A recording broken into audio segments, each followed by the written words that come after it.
Hoy tenemos un tema encima de la mesa que nos invita a reflexionar sobre la intersección entre las nuevas tecnologías, violencia sexual y la representación de las mujeres en el entorno digital.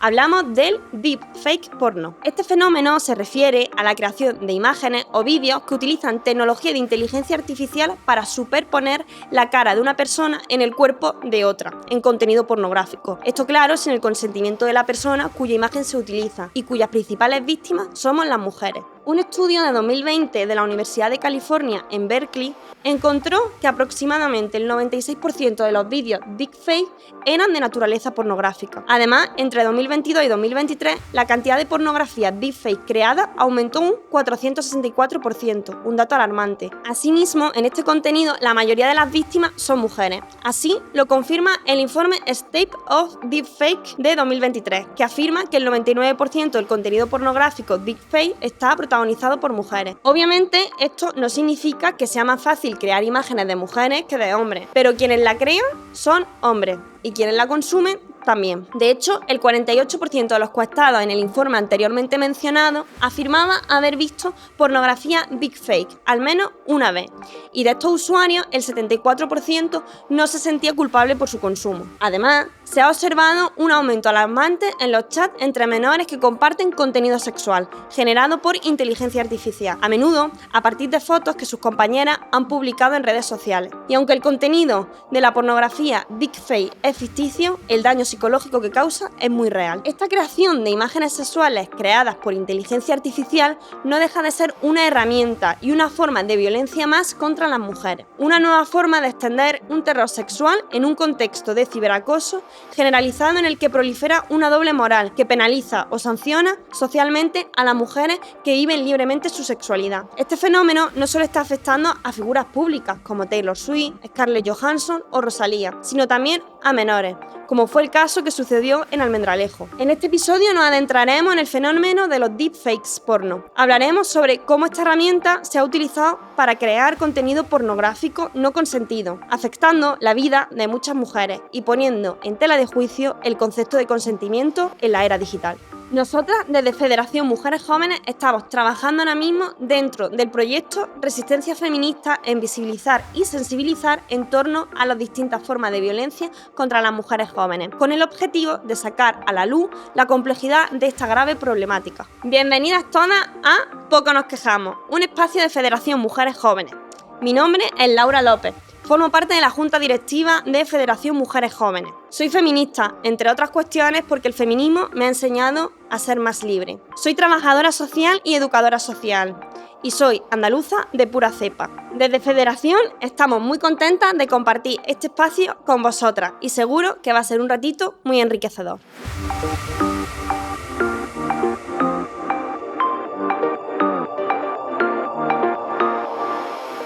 Hoy tenemos la suerte de contar con la participación de dos expertas, activistas feministas, actrices y escritoras, Zúa y Teresa, las componentes de Towanda Rebels. Yo me declaro absoluta fan de estas dos maravillosas mujeres a las que he tenido la suerte de escuchar en otras actividades en mi tierra, en Andalucía. Ellas viven en la era digital y están por todos sitios. Están por YouTube, Instagram, librerías, teatros, aulas de clase y en las grandes pantallas con su documental Aún es tiempo de feminismo. Pues bueno, muchísimas gracias por haber venido. Bienvenidas para poder hablar de este temazo, ¿no? Juntas reflexionaremos sobre las causas e imposiciones misóginas, éticas y sociales que al fin y al cabo, bueno, pues nos involucran al estar dentro de este patriarcado, ¿no? Desgraciadamente, en el que vivimos. Así que bueno, si os parece bien, pues vamos a empezar por una serie de preguntas y bueno, completa y absoluta libertad en hablar de lo que queráis, que estamos aquí para escucharos. Y si te parece bien, empiezo contigo, Teresa, ¿de acuerdo? Claro. Entonces vamos a poner un poco en contexto, ¿no? ¿Qué es el deepfake? Espero pronunciarlo bien. Muy bien. Y si no, que lo pongan en español, que ya está, totalmente, ¿verdad? Estamos hartas de tanta definición en inglés. Entonces cuéntame, ¿qué es el deepfake porno? Pues bueno, el deepfake realmente son imágenes o sonidos creados de manera falsa, de manera artificial, generalmente a través de inteligencias artificiales, y el deepfake porn, pues básicamente son imágenes pornográficas creadas de manera falsa con el objetivo principal de humillar y de vejar a las mujeres, porque principalmente las víctimas de esta práctica violenta son mujeres. Somos las mujeres. Y las chicas jóvenes, sobre todo, últimamente. Totalmente de acuerdo. Bueno, pues muchas gracias. Yo creo que ya nos hemos contextualizado un poco. Y ahora, si te parece, Zúa, te quería preguntar un poco cómo ha evolucionado, ¿no?, la violencia contra las mujeres con las nuevas tecnologías, ¿no? Porque... Bueno, yo pienso que violencia contra las mujeres siempre ha habido y, desgraciadamente, mientras vivamos en un patriarcado, como has dicho en la presentación, vamos a seguir teniéndola con nosotras y vamos a tener que luchar contra ella especialmente, ¿no? Para luchar contra la violencia sexual es muy importante, nosotras lo pensamos y desde nuestros orígenes lo hemos hecho como Towanda Rebels, que hay que señalar a los victimarios, porque muchas veces la violencia sexual parece que es una cosa como abstracta, como, bueno, la violencia sexual o la violencia contra las mujeres. Y realmente la violencia contra las mujeres está ejercida de parte de algunos hombres, not all men, algunos hombres, pero siempre hombres que ejercen violencia y violencia sexual dentro de esas casuísticas de la violencia contra las mujeres. ¿Contra quién? Contra las mujeres, ya sean contra mujeres a nivel individual o colectivamente, pues a través de malas representaciones de lo que es ser mujer o de normas impuestas de lo que es ser mujer. ¿Cómo ha evolucionado? Pues si bien en primera instancia vivíamos en patriarcados duros, patriarcados coercitivos, en el que nuestras leyes pues eran muy explícitas diciendo y afirmando que las mujeres éramos de alguna manera ciudadanas de segunda porque no teníamos los mismos derechos que los hombres y, por supuesto, además a nivel privado pertenecíamos al marido, primero al padre, luego al marido, y se ejercía una violencia de manera legítima por el propio sistema político incluso, ¿no? Y mantenida, ¿no? Pues la mujer debe obediencia al marido, la mujer debe sexo al marido, no se podían denunciar las violaciones dentro del matrimonio, por ejemplo, ¿no? Por poner un ejemplo, y eso es hasta el año 76, si no me equivoco yo, o más o menos por eso.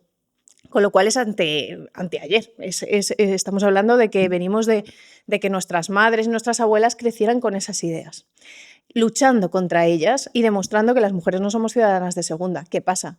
Pues que cada vez hay nuevas maneras y nuevas maquinarias para que realmente parezca que todo cambia, pero sigamos estando oprimidas bajo las mismas normas que ya no están escritas en nuestras leyes, pero que de alguna manera han permeado a todas las capas de la sociedad. ¿Cómo? Pues a través del discurso cultural, en primera instancia, en el que todavía vivimos dentro de los mitos del amor romántico, en el que muchas de las niñas que nos encontramos en nuestras formaciones siguen pensando que le deben sexo a sus novios, que tienen que hacer cosas que no les apetecen, que además siguen viviendo con culpa y con vergüenza cuando viven violencia sexual, en vez de saberse ellas las víctimas y merecedoras de justicia y reparación.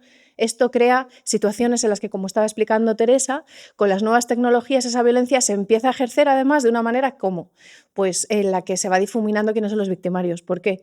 Porque el mundo digital permite que esos agresores muchas veces queden bajo seudónimos o bajo cuentas falsas, que sea muy difícil de rastrear. No imposible, pero difícil. Entonces, ¿qué ocurre? Pues que esa violencia que vivíamos en nuestras casas, en las calles, pues por supuesto ha llegado al mundo virtual, porque el mundo virtual no es más que un reflejo de toda la sociedad en la que vivimos.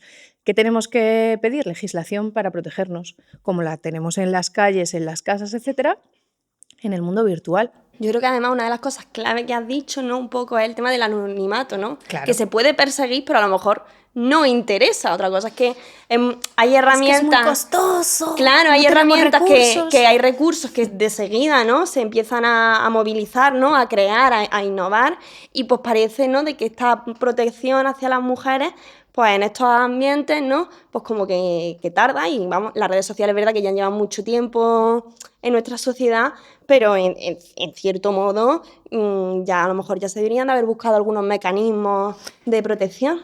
Bueno, es que los mecanismos existen. De hecho, si pensamos, por ejemplo, en la lucha contra el terrorismo, si nos encontramos con mensajes o con imágenes que incitan o que hacen propaganda de ideología que tiene que ver con el terrorismo, con el uso del terror como una herramienta de control sobre la población, que es lo que es el terrorismo realmente, podríamos extrapolarlos al terrorismo machista, que también es una forma de terrorismo, de terror contra todas las mujeres, porque fíjate, mismamente el deep fake porn, o sea, el porno que realmente utiliza la imagen de chicas que no están en pornografía para humillarlas, para dejarlas, es una amenaza para todas las mujeres, porque ya no es que tú hayas tenido una relación sexual con alguien, no, esto es como lo típico de me follé a fulanita, ¿no? O fulanita me hizo una felación.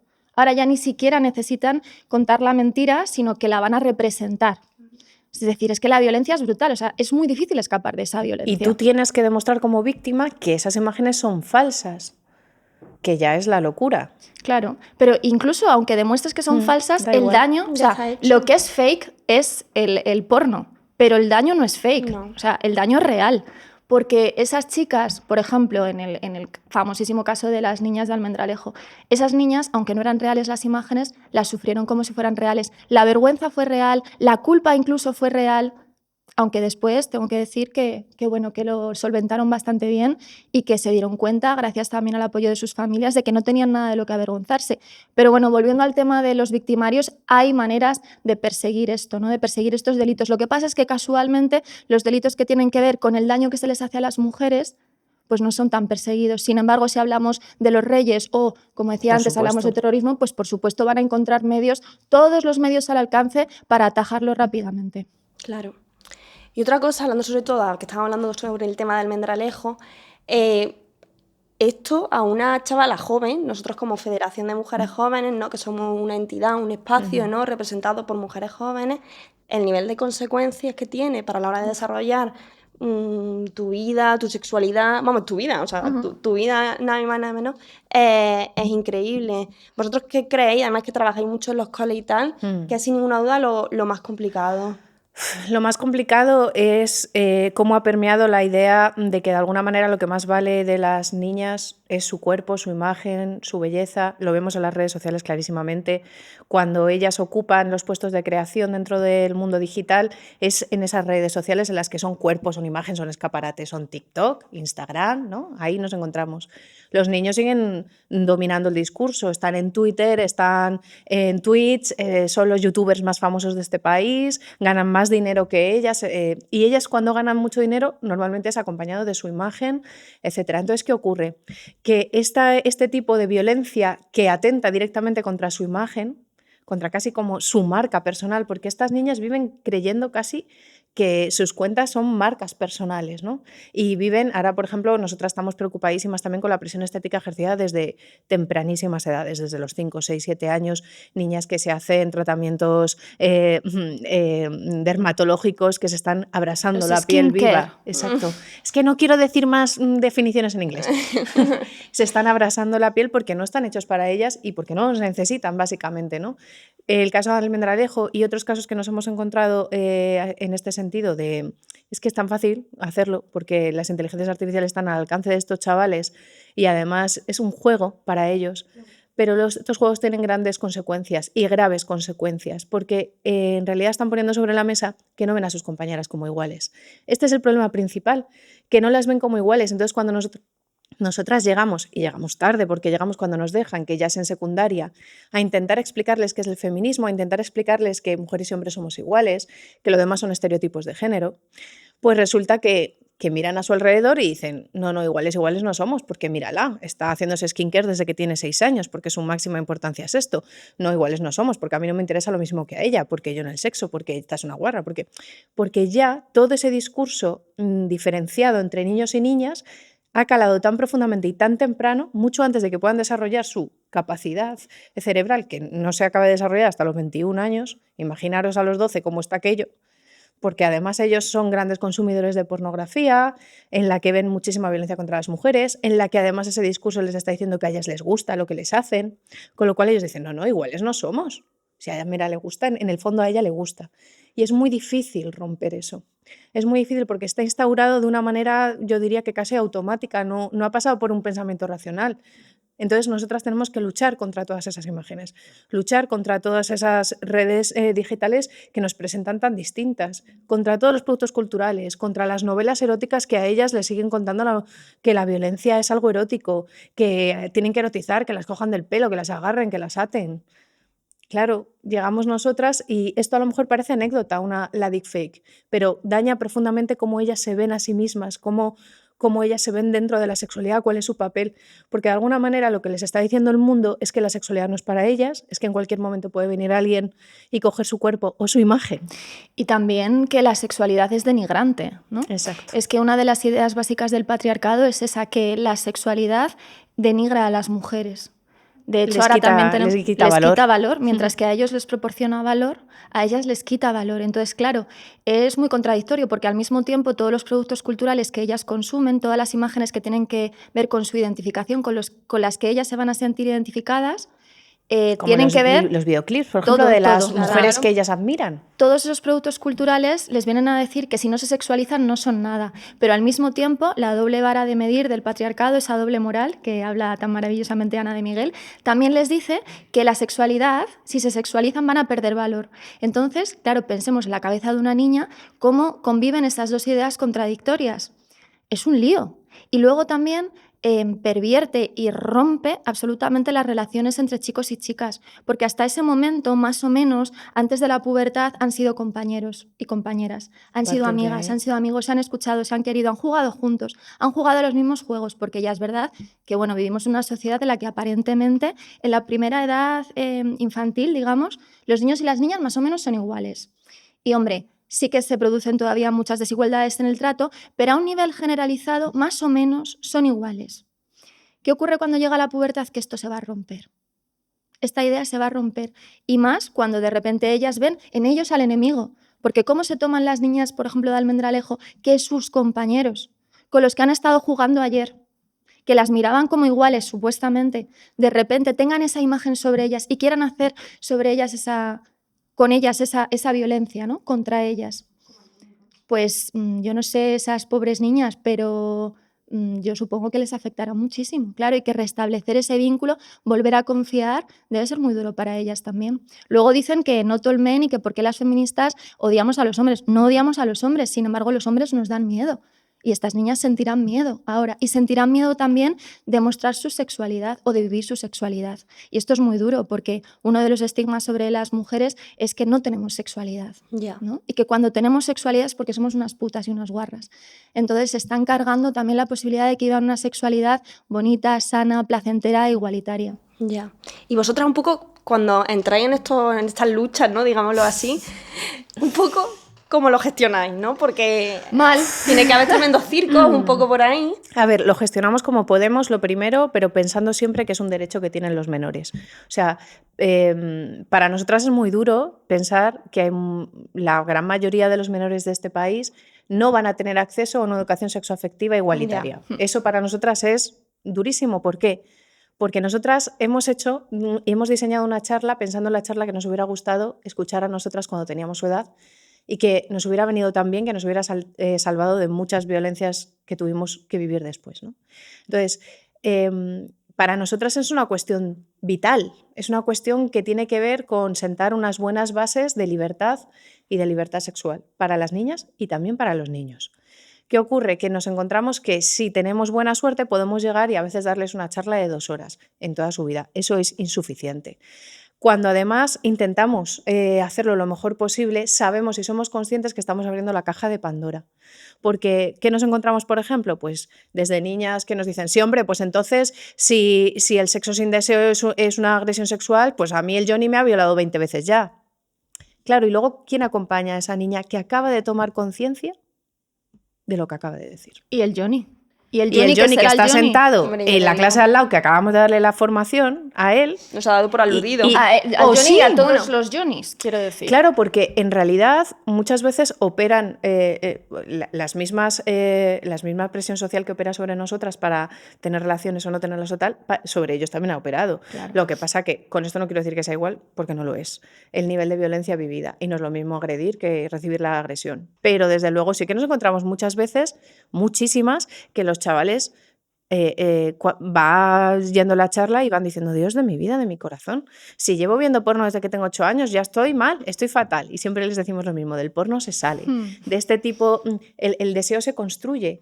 Entonces, si lo has construido desde la violencia y desde la desigualdad, tranquilo, Lo puedes deconstruir y volverlo a construir de manera que te haga feliz y que hagas feliz. Porque el sexo es un lugar de comunicación, es un lugar de exploración conjunta que debe de estar en igualdad de condiciones y que debe ser placentero, bonito, igualitario y feliz para todos. Pero sobre todo eso, ¿no? Tiene que haber, como decimos nosotras, hombre, ya sabemos que la finalidad del sexo no es llegar al orgasmo, pero por lo menos intención de dar placer tiene que haber, por amigos. las dos partes. Claro, amigos, poneros Claro. las pilas un poquito, que esto no va solo de vuestro deseo de que vosotros seáis unos machos y de demostrar al mundo lo hombres que sois. El sexo no va de eso, no va de poder, por mucho que nos lo diga el patriarcado, hasta, pues eso, desde todos los productos. Pero no es eso. El sexo va de muchas otras cosas, todas positivas. Y siempre les decimos, chicas, si no sentís algo positivo en vuestro contexto sexual, es que lo que está habiendo ahí no es sexo, es violencia.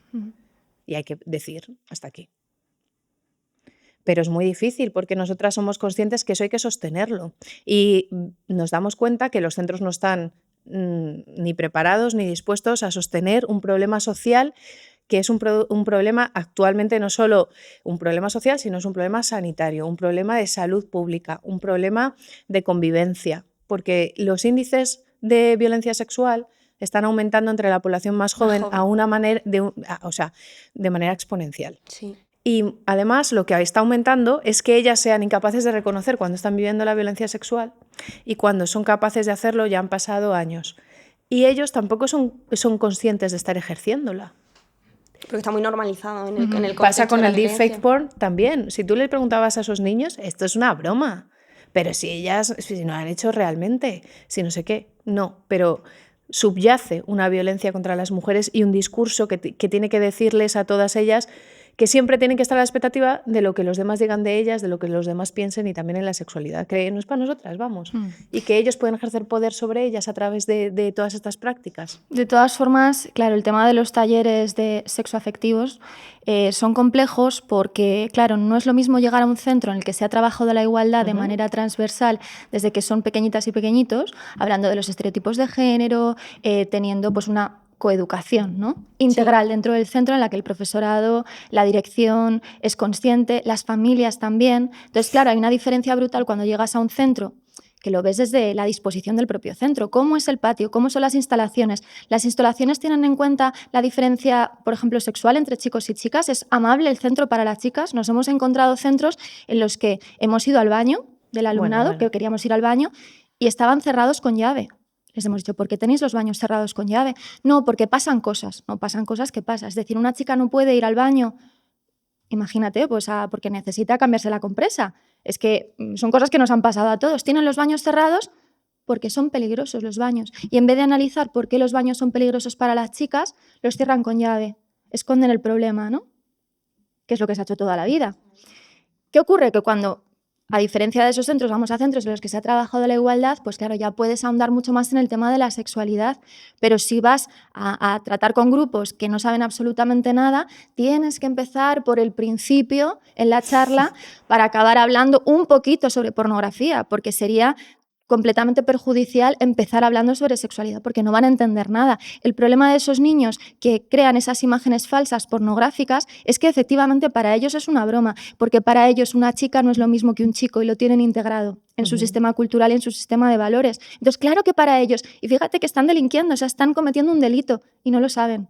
Ni siquiera. Y porque si pueden hacerlo, lo van a hacer, porque una de las reglas del patriarcado para los varones es que tu deseo no tiene límites. Claro, exacto. Si tu deseo no tiene límites, tú eres un campeón, no aceptes un no, hijo, no aceptes un no. Tú vas a llegar donde tú quieras. Pues en el ámbito sexual, una persona que no acepta los noes, que no se plantea que su deseo no puede estar por encima de la otra persona, pues es un agresor.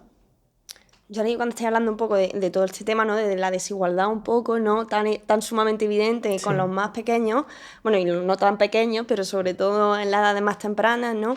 A mí sí que se me plantea un poco todo el tema relacionado con el consentimiento en la era digital. Eso realmente, ¿hasta qué punto, cómo somos capaces de abordarlo, tanto el movimiento feminista, las feministas? Sé que ha abierto un melón muy gordo, ¿no? Pero me parecía como muy interesante poder hablar con vosotras sobre esto. A ver, el consentimiento, el problema es que si se piensa que el consentimiento es como una cosa contractual, como una cosa que tiene que ser en base a leyes normativas, sentémonos a firmar un contrato, no funciona de esta manera la sexualidad. No es así. ¿Por qué? Lo primero, porque el consentimiento es constantemente revocable. O sea, no significa que yo me vaya contigo. No es una hoja en blanco para que tú luego puedas hacer lo que te dé la gana porque yo ya te he dado mi consentimiento. No, mira, esto es una cosa que se va negociando al momento y que no tiene que ver con un consentimiento explícito y que no lo entiendas que tiene un problema. O sea, quiero decir, una persona en la sexualidad está activa, habla, se manifiesta, se nota que está pasándoselo bien. Y no es necesario estar todo el rato diciéndole, perdona, disculpa, mira, te voy a tocar ahora la oreja, ¿puedo tocarte la oreja? No, nadie está hablando de esto en el consentimiento. De lo que estamos hablando es que el consentimiento siempre tiene que emanar del deseo y el deseo es palpable, se nota, se ve, se percibe, se siente. Y si no lo sientes es cuando tienes que preguntar. Y es cuando tienes que parar. No pasa nada, se para. Hay cosas que nos gustan, cosas que no. Se puede negociar, esto me gusta, esto no. De hecho, eso es lo más divertido del sexo. No es seguir la partitura impuesta que nos dicta la pornografía, que siempre es sota, caballo, rey. Y te tiene que gustar sota, caballo y rey. Bueno, pues no. Pues a lo mejor hay mujeres que les gusta o hombres que no, determinadas prácticas sexuales. Y luego también hay una cosa que a nosotras siempre nos llama mucho la atención y es que en qué momento hemos normalizado que un tío te pregunte si te puede escupir o si te puede mear o si te puede coger del cuello o si te puede dar una hostia, porque eso en sí ya es violencia. O sea, que yo en un contexto sexual venga un señor y me diga, ¿te puedo dar una hostia? Ya es violento. ¿Por qué? Pues por la superioridad física evidente, porque estamos solos, porque estamos desnudos, porque estamos tocando algo lo más frágil, que es la intimidad. Y estamos, de alguna manera, mostrándonos lo más vulnerables posible, abiertas y libres, hasta que llega una violencia. Y entonces puedes hacer dos cosas. ¿Qué pasa si le digo que no? Esto se activa en nuestro cerebro. ¿Y qué pasa si yo a este tío ahora le digo que no me puede dar la hostia? ¿Me la dará o no me la dará? Y si yo digo que no y él me la da, entonces esto se convierte en una agresión sexual. ¿Y cómo lo puedo gestionar? O sea, ¿nos podemos dar cuenta de lo que le estamos pidiendo? ¿Verdaderas heroicidades a las chavalas? Que sean conscientes en ese momento de poner los límites. Pero bueno, ¿en qué momento hemos normalizado que la sexualidad tiene que ver con la violencia? Con el dolor. Claro, porque hemos normalizado que el dolor nos da placer a las mujeres, porque nos lo marcan, porque nos lo dicen. Pero y claro que lo erotizan algunas mujeres, ¿cómo no? Si es que no hay otra manera, otra aproximación o otro papel que nos muestren en la representación cultural de la sexualidad. Pero antes que eso, es que lo que tendríamos que plantearnos, y yo creo que esto dentro del feminismo es un tema muy controvertido, pero que en realidad yo creo que tiene una respuesta que si se explica bien, es sencilla. Igual que no toleramos la violencia en ningún ámbito de la vida, e igual que peleamos por la autonomía y la libertad de las mujeres en todos los ámbitos de la vida, el ámbito sexual no está exento. De hecho, es uno de los ámbitos sexuales, o sea, de los ámbitos centrales, ¿no? La sexualidad. De hecho, ¿por qué se ejerce actualmente en una sociedad supuestamente igualitaria? ¿Por qué se ejerce casi más violencia sexual que nunca o mucha violencia sexual, vamos a decir, porque antes estaba muy tapada? Porque es el corazón, precisamente, de la violencia contra las mujeres y del patriarcado. La violencia sexual. Entonces, y el acceso de los hombres a nuestros cuerpos, todo, es la base del poder. Entendido también como la prostitución, la pornografía, todas las formas de violencia sexual contra las mujeres. Entonces, ¿cómo vamos a dejar fuera del análisis feminista la sexualidad? ¿Cómo vamos a aceptar la idea de que si hay mujeres a las que les gusta, no vamos a cuestionarlas? De nuevo, error. Estamos errando. ¿Por qué? Porque estamos centrándonos en que la crítica es a las mujeres. La crítica no es a las mujeres. La crítica es al sistema que ha conseguido pervertir el deseo de las mujeres para que deseen su propia destrucción, su propio dolor, su propia humillación y vejación. No es normal. Lo siento mucho. Es una desviación de la conducta sexual y no pasa nada por admitirlo. No pasa nada. No pasa absolutamente nada. Igual que es una desviación de la conducta querer a un señor que te pega, querer a un señor que te deja en el ámbito sentimental.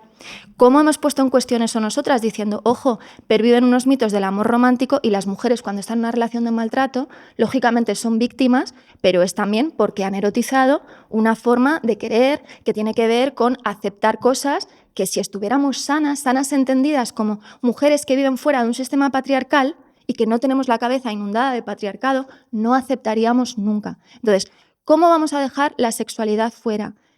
Perviven exactamente lo mismo que analizamos para otros ámbitos, también para la sexualidad. Y como decía Azúa, es que además es el ámbito más vulnerable.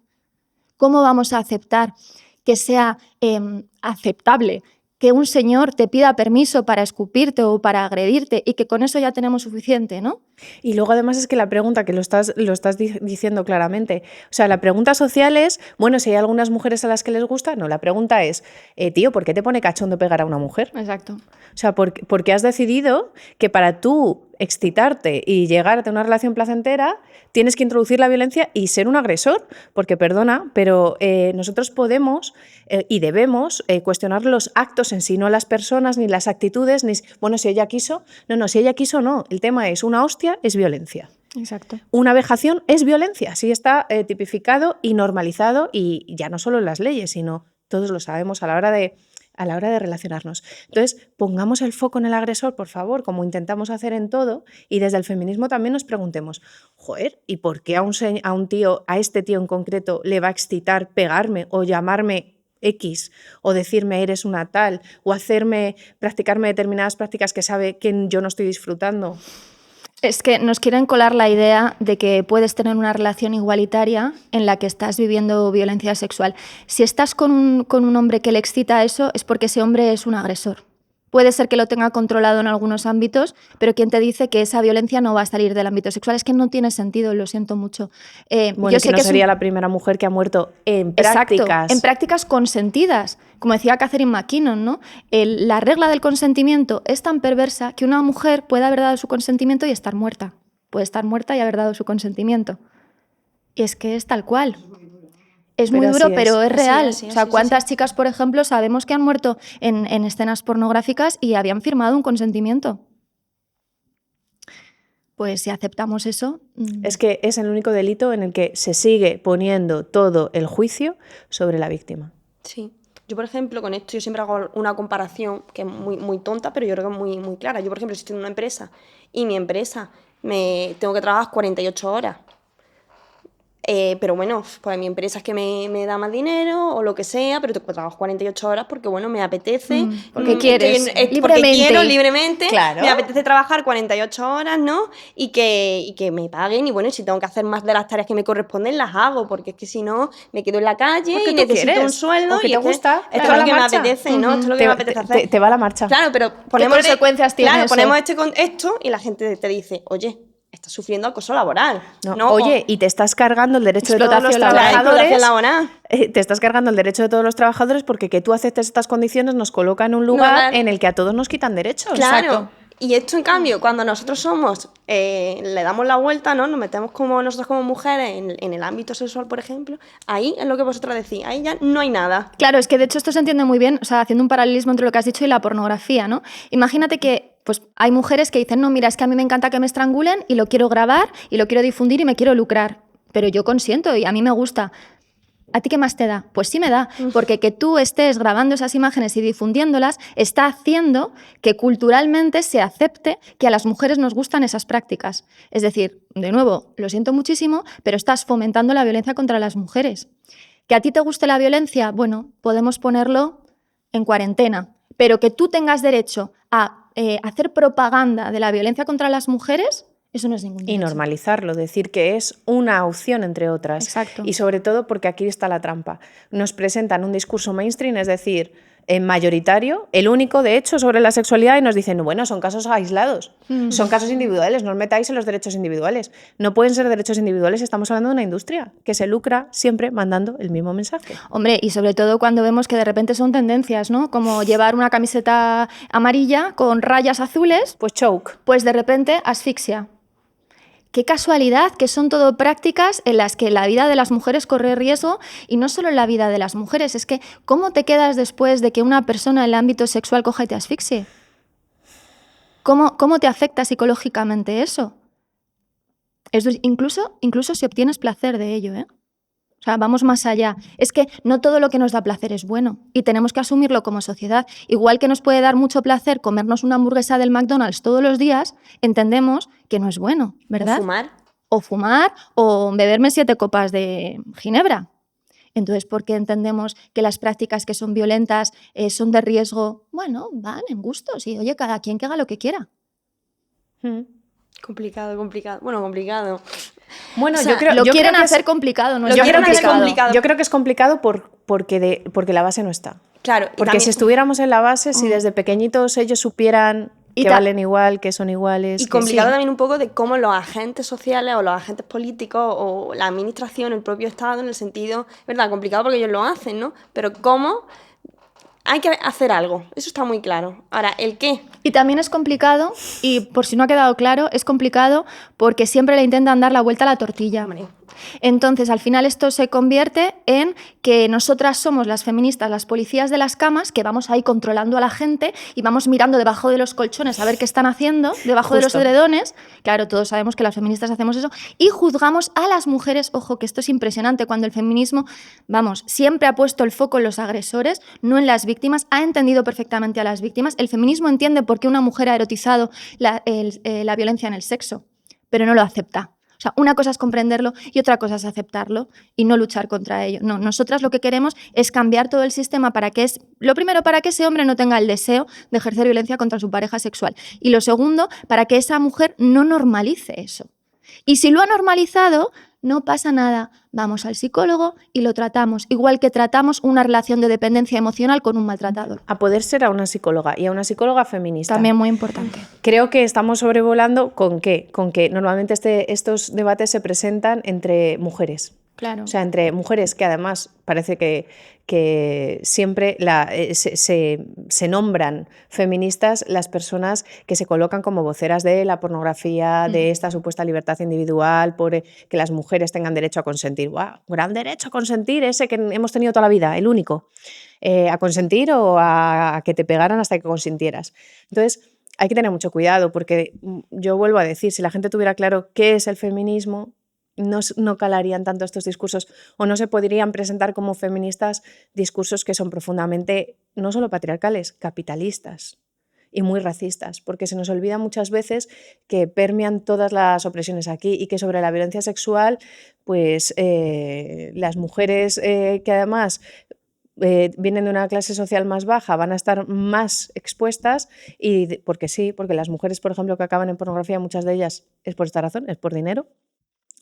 Y, por supuesto, el tema de la raza, porque el catálogo pornográfico es un catálogo profundamente racista también. Y los niños estamos dejando, de esto nadie habla, estamos dejando que crezcan con esos estereotipos. O sea, que ahora ves Dumbo o ves no sé qué película infantil y ya les han puesto el cartelito, ojo, cuidado, aquí hay expresiones racistas, se está mal representando a etnias, y en la pornografía es todo libertad, transgresión y empoderamiento. Ostras. Es que es una profunda hipocresía de los adultos, ya lo hemos visto cuando se ha intentado hacer algo para el acceso a la pornografía, que lo que les preocupa verdaderamente es que les jodan su acceso, el de los adultos. Y los menores y las mujeres jóvenes y las niñas importan menos que cero. Así es, desgraciadamente, la verdad. Pero bueno, también un poco, ¿no? Para no terminar, que ya nos queda poco, ¿no? Con este... Bueno, no diría yo que pesimismo real, porque yo creo que en el feminismo hay muchísimo optimismo, pero sí con una realidad muy, muy cruda, ¿no? Un poco de la situación, ¿no? Que hay en redes en este momento con las niñas, ¿no?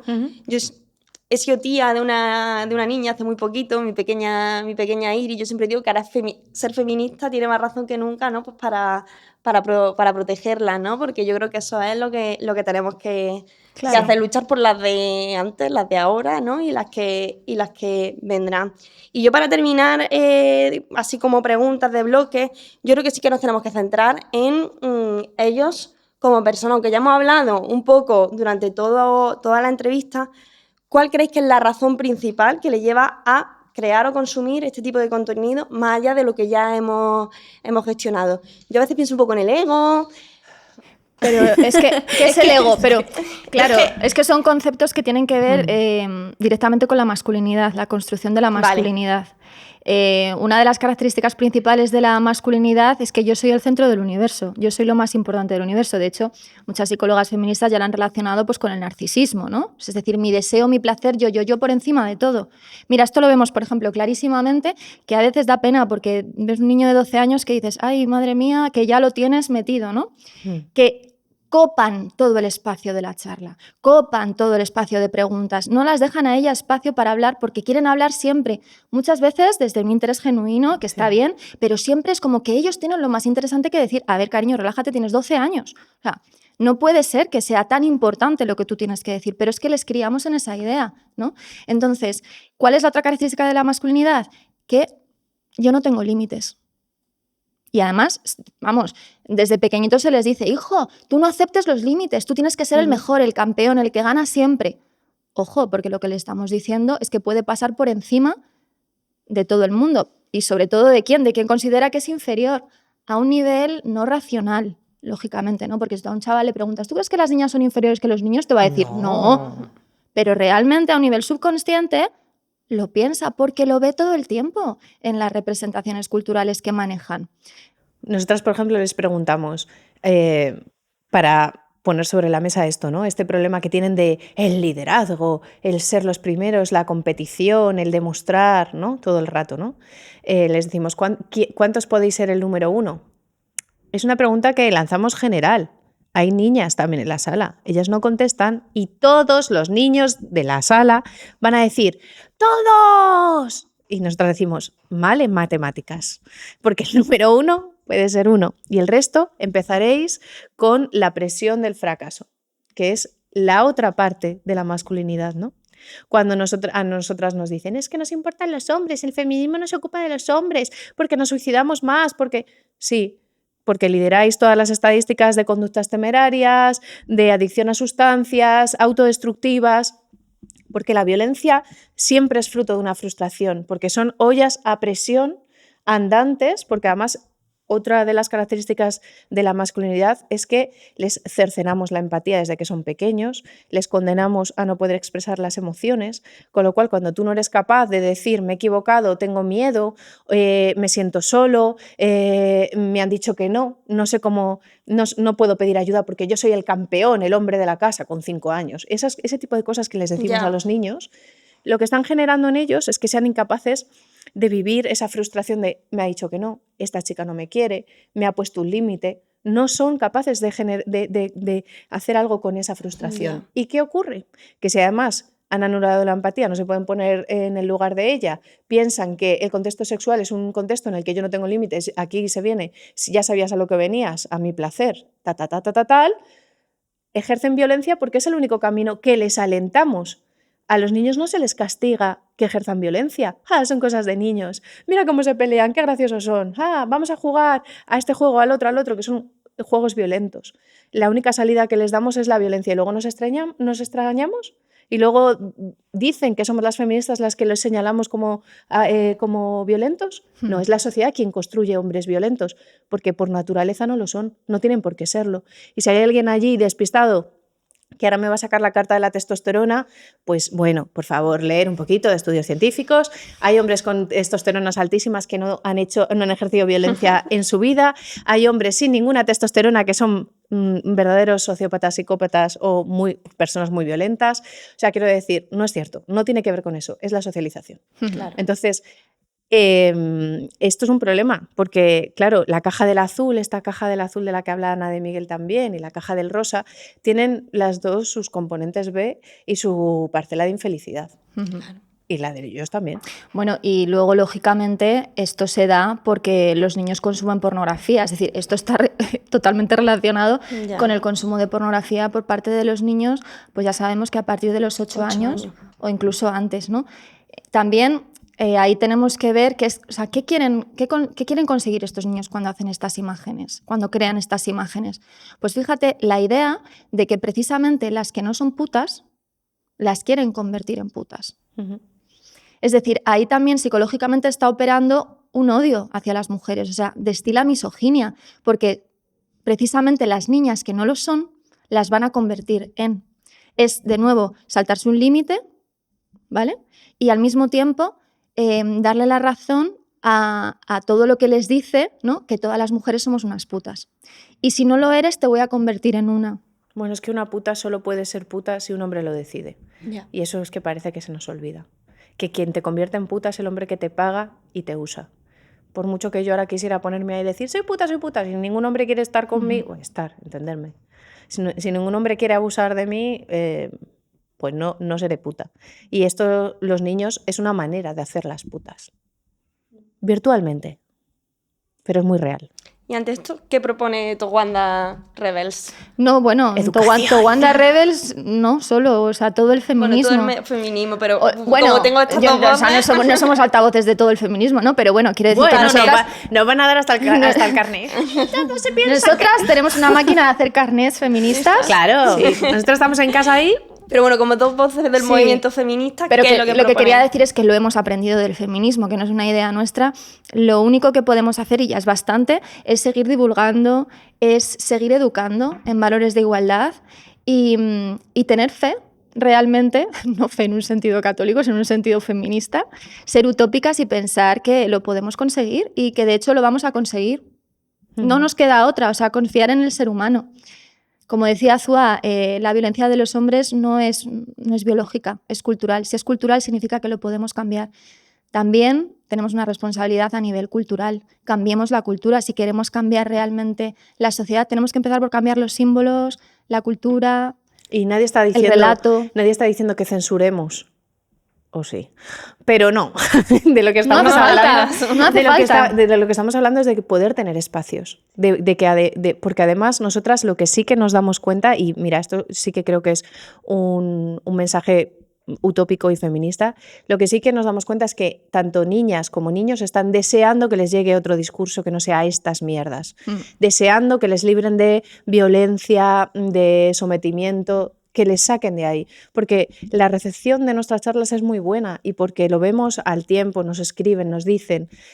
Claro que hay mucha resistencia y más desde que hay grupos políticos hablando de ideologías de género desde el Congreso de los Diputados, pero los niños y las niñas están deseando poder vivir en un ambiente sin violencia y este discurso cala y les resuena, es que esto tiene sentido, es que el feminismo es un camino de no retorno. Una vez que entiendes y empiezas a ver el mundo desde la perspectiva feminista, te das cuenta que esto no tiene sentido, esto no tiene sentido, esto no tiene sentido, pero ¿y por qué lo he asumido? Lo puedo cambiar, puedo además ser un agente de cambio. Yo creo que eso es muy importante para nuestras niñas, que sepan que no tenemos que tener un rol pasivo frente a las injusticias, que sepan, bueno, estamos viviendo ahora mismo también un momento muy importante con que la vergüenza cambie de bando, etcétera, ¿no? Con todo lo que ha pasado en Francia.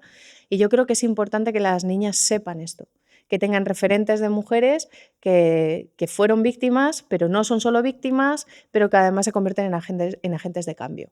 Y yo creo que desde Federación de Mujeres Jóvenes tenéis un rol importante también ahí. Tenemos que seguir exigiendo legislación, es decir, no nos quedemos únicamente en bueno, sí, está muy bien, educación, utopía, lo vamos a conseguir divulgando, sino que también, y eso también yo creo que es súper importante, que cada una tiene un papel dentro del feminismo y que esos papeles son todos fundamentales. Las mujeres que están en el ámbito jurídico, fundamental. Las mujeres jóvenes, y esto es muy interesante también, no lo hemos hablado, que trabajan o que van a trabajar creando inteligencias artificiales o controlando esas inteligencias artificiales, necesitamos perspectiva feminista.